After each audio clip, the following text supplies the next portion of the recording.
সুপ্রিয় দর্শক আসসালামু আলাইকুম, কেমন আছেন সবাই? আশা করি আল্লাহর রহমতে ভালোই আছেন। তো চলে এলাম আজকে একটা নতুন রেসিপি নিয়ে। চলুন তাহলে দেখে নিই আজকে রেসিপিটি। আজকে বানিয়ে নেব সকাল বিকেল ঝটপট ইনস্ট্যান্ট নাস্তা রেসিপি। এটা খুব সহজে তৈরি করে নিতে পারেন। এর জন্য প্রথমে আমি 1 কাপ গোবিন্দভোগ চাল নিয়েছি। এখানে যে কোনো আতপ চাল নিতে পারেন। আমি এখানে গোবিন্দভোগ চালটা নিয়েছি, খাসার চাল যেটা, সেটা একটু পরিষ্কার করে ধুয়ে নিই। সারা রাত্রি ভিজিয়ে রেখেছিলাম। সারা রাত্রি মোটামুটি এখানে 12 ঘন্টা ভিজানো হয়ে গেছে। 7-8 ঘন্টা থাকলে চাল কিন্তু অনবরত এটা ভিজে যায়, বেশ নরম হয়ে যায়। এখন এটা মিক্সিং জারে দিয়ে এটাকে পিষে নেব। এটা খুব সহজেই এরকম পেস্ট হয়ে যায়। এই জন্য এরকমভাবে যে কোনো নাস্তা তৈরি করলে সবগুলো কিন্তু অনবরত ভালো হয়। এর জন্য প্রথমে আমি দিয়ে দিচ্ছি আদা, কয়েক টুকরা আদা, আর ঝাল মতো আমি 3টে লঙ্কা দিয়েছি। আপনারা নিজেদের পছন্দ মতো লঙ্কাটা দিয়ে দেবেন।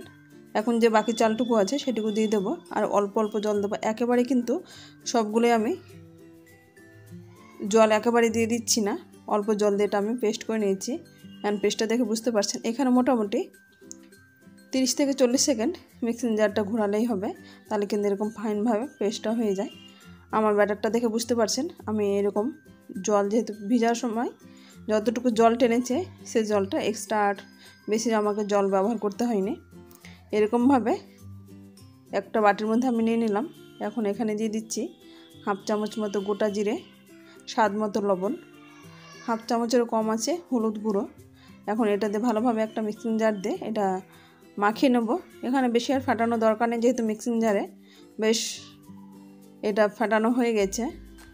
এখন এইদিকে আমি এটা ফেটে নিয়েছি। এইদিকে একটা কেক মোল্ড নিয়েছি। এখানে যে কোনো স্টিল কিংবা সিলভার টিফিন বাটি নিতে পারেন, কিংবা বাটি। এটাতে আমি এখন তেল ব্রাশ করে নিচ্ছি সাদা তেল দিয়ে।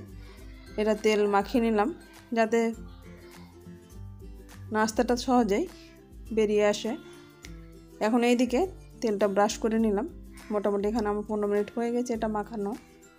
এখন ইনো নিয়েছি একটা অরেঞ্জ ফ্লেভার, যে কোনো ফ্লেভার নিতে পারেন। আমি অরেঞ্জ ফ্লেভার নিয়ে একটা প্যাকেট কেটে নিয়ে আমি দিয়ে দিলাম। এখন হ্যান্ড মিক্সারের সাহায্যে এটাকে ভালোভাবে ফেটে নিচ্ছি। এটা ফাটাতে ফাটাতে দেখতে পাচ্ছেন কেমনভাবে ফুলে উঠছে। এটা ভালোভাবে ইনোটার সঙ্গে মিশিয়ে নেব। ভালোভাবে এটা ফেটানো হয়ে গেছে। ব্যাটারটা কিন্তু অনেকটা পাতলা হয়ে গেছে। এরকম ফেটাতে ফেটাতে আমি এক্সট্রা আর কোনো জল ব্যবহার করিনি। এরকম পারফেক্ট ব্যাটারটা রাখতে হবে। এখন আমি যে কেক মোল্ডে তেল ব্রাশ করে রেখেছিলাম তাতে আমি এটা দিয়ে দিচ্ছি। এখানে চাইলে আপনারা গোল যে কোনো টিফিন বাটিও ব্যবহার করতে পারেন। আমি এখানে চৌকো করে কাটবো, ধোকলার সাইজ করে, তাই এটা আমি লম্বা কেক মোল্ডটা নিয়েছি।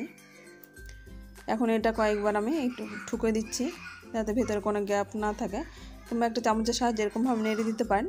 ওভেন একটা কড়াই বসিয়ে কড়াইতে 1 লিটার মতো আমি জল দিয়ে জলটা ভালোভাবে ফুটিয়ে নিলাম। একটা স্ট্যান্ড বসিয়ে দিলাম যাতে আমি কেক মোল্ডটাতে খুব সহজে বসাতে পারি। এখন ঢাকনা দিয়ে এটা 15 মিনিট মতো ফুল ফ্লেমে ফুটিয়ে নেব।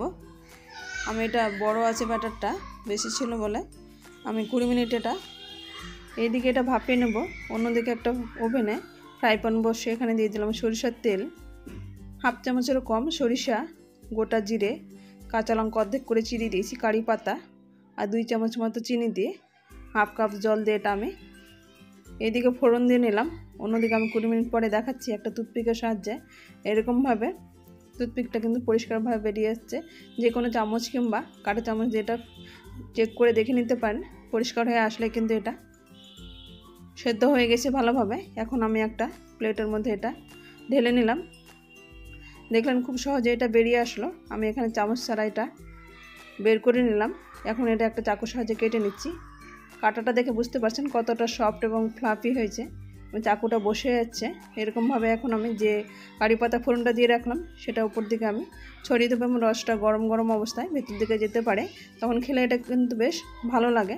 আমার রেসিপিটি কেমন লাগলো আপনার বাড়িতে ট্রাই করে কমেন্ট বক্সে অবশ্যই কমেন্ট করবেন। আমার চ্যানেল নতুন বন্ধু হয়ে থাকেন তাহলে সাবস্ক্রাইব করে পাশে থাকার অনুরোধ রইল। পাশে থাকা বেল আইকনটি প্রেস করে দেবেন, তাহলে যখনই কোনো ভিডিও আপলোড দেবো সর্বপ্রথম আপনি নোটিফিকেশান পেয়ে যাবেন। আজ তাহলে এ পর্যন্তই, ফিরে আসছি নতুন কোনো রেসিপি নিয়ে। ভালো থাকবেন, সুস্থ থাকবেন। আসসালামু আলাইকুম, আল্লাহ হাফেজ।